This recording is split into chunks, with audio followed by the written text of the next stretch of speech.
So Exactly. it's a bit of a no-brainer.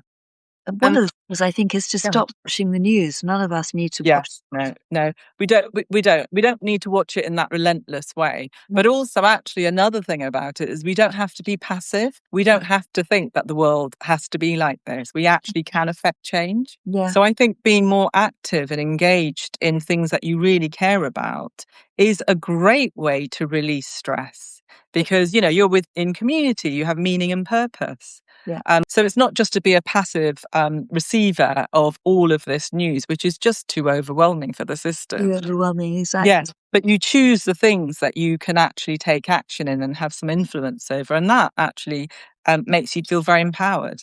Yeah. So it's not a case of, for me anyway, it's not a case of kind of bubble wrapping myself, but it's actually kind of being engaged in a really intentional way. I think anything intentional for me is just a really good a goal to aim for. If I have goals, it'll be that. Exactly. And in our, in our small circles, Yes. helping to make people feel better. Yes. Yes, exactly. Empower people, because, it's very easy to imagine ourselves as kind of sitting ducks, and especially when it comes to our, our genes.